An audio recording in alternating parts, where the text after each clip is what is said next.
In today's episode, we have this absolutely stunning GT4 RS, which we've seen the car before, but it's back in with us, and we are going to be upgrading the pads front and rear. We're going to be changing the brake fluid out for some track fluid. We are going to be changing all 4 tyres, which we've got here, changing the engine oil as well, and basically a bit of preparation for this track season. This car does cover, well, should we say, it gets used quite a lot on track. It's where it's at home. It's what it's built for, and the customer just wants it right. That's why he's brought it to us. Get off the centre lock wheels to access the brakes. While they're off, we'll change the tyres, and then we're gonna run through what I've just said. So let's get it on the ramp, let's get it up in the air, and let's get cracking.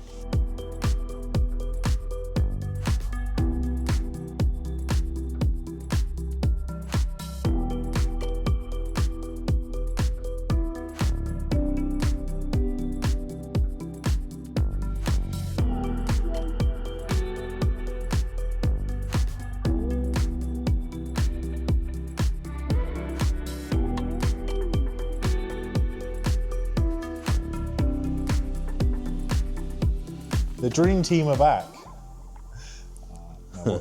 Dream team. It's like little and large me trying to video. Oh, give over. Look at the height difference. That's only because you're holding it like that. Oh, I hold it normally. Look, I'm Nah, not. see, look, if I hold it, look, now look, you're short, you see? It's not. There's about 3 inches between me and you, and believe me, that 3 inches means a lot. If I look, I got you in it now. I'm on top, you're bottom. No.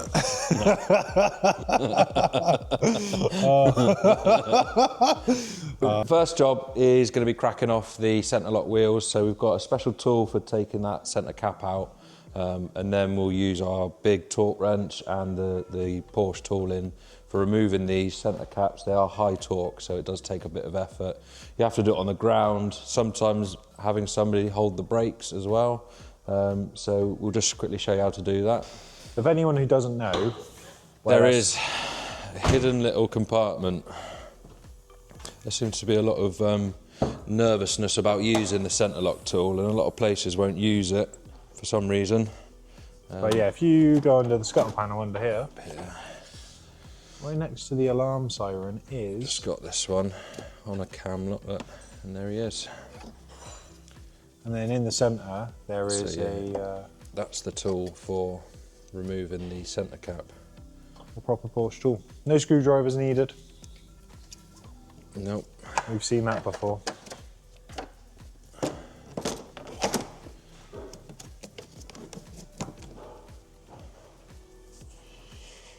First of all, I'll just pop all 4 caps off, but I can show you how it works. Simply goes in through that gap there, and then behind and pull. Easy as that. No marking, no scratches. And it is important to get it back in the right spot, because there is a keyway here and here. Otherwise this might sit out wrong and lose it going. Or you could damage it. You could damage it, yeah. So that exposes the element there with the centre lock. One thing to note is the Porsche centre locks, this bit engaging in and out locks the wheel to the centre nut. And when you put the tool in, the tool pushes that out of the way, so you can undo the outside nut. On the front ones, probably due to the heat from doing quite a few track days, this doesn't seem to be pushing in.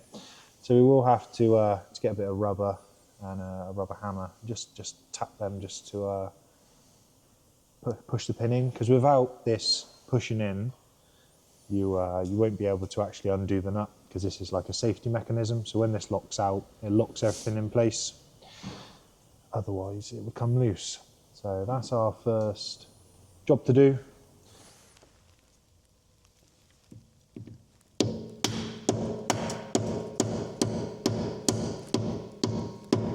Yes.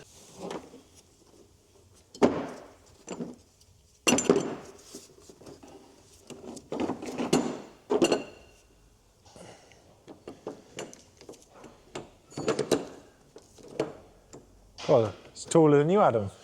On my knees, yeah.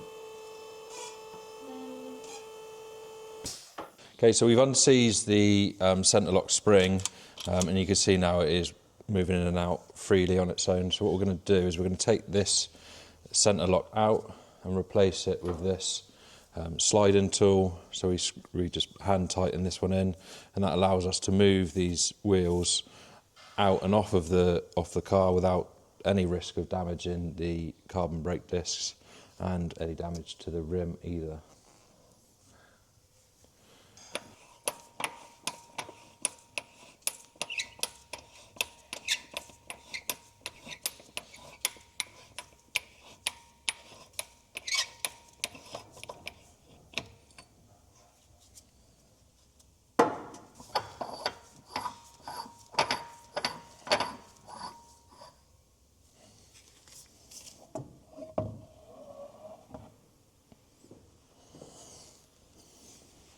I'm going to move on to the rears, and it works in the exact same way.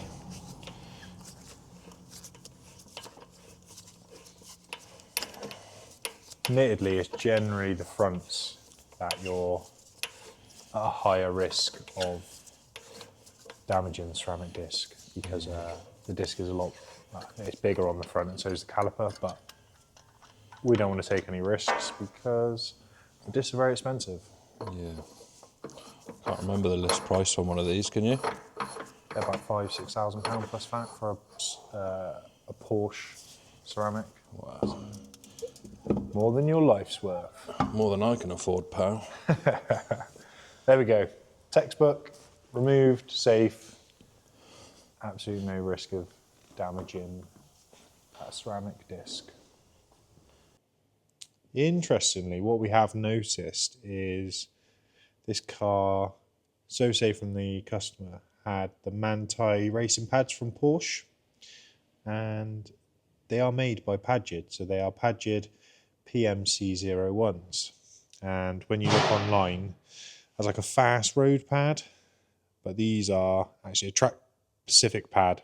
So this is a definite upgrade from the Manti pads to the RSC1 pads made by Padgett also. Should notice a big difference in the Manti racing pads. They should be a lot more bitey, and also they should hold up to the heat better, giving a better brake feel. So let's crack on and get these installed. So one thing we have noticed with all the brake discs is all the holes, which you can see here, are quite badly blocked with old pad material. Now that's going to affect the brake cooling, and you've got these massive air ducts that come from the bonnet, feed air through here onto the brake disc. Now if these holes are blocked, the air is not going to be able to go through the centre of the disc and do what it's intended for, of cooling the disc.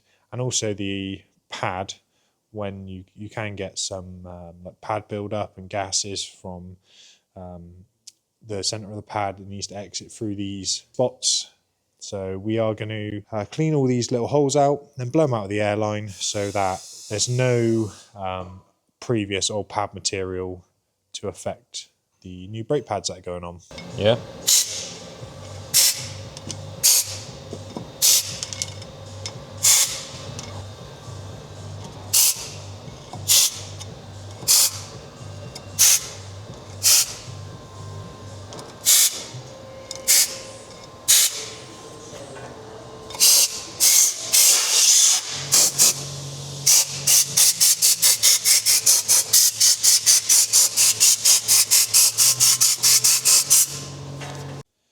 We have all the pads stripped out now from the front and the rear, and the pads we've taken out, the condition of them are yeah, they are in really bad condition.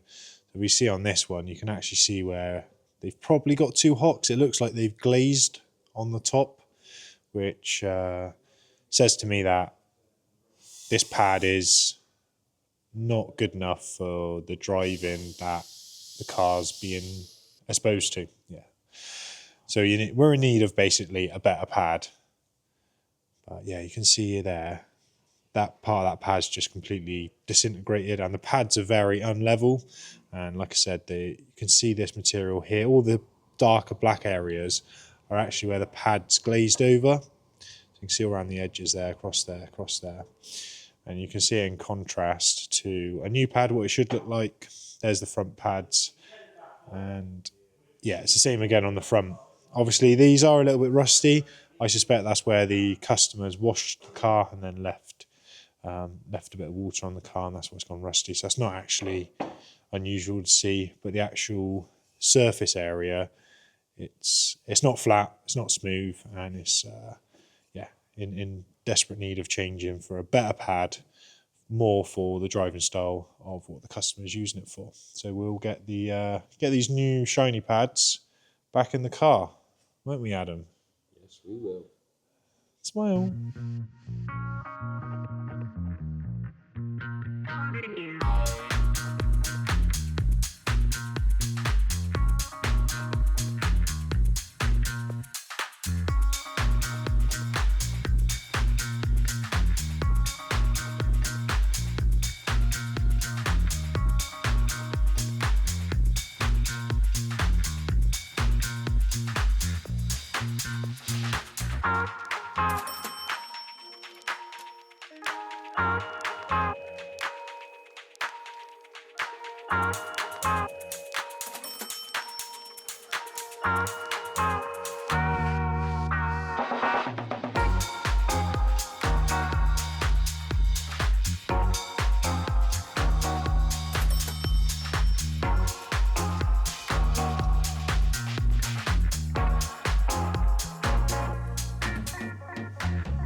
As you can see, there's no GT4 RS in the background. I stupidly forgot to film the outro while the car was here. So the customer has been and collected the car already.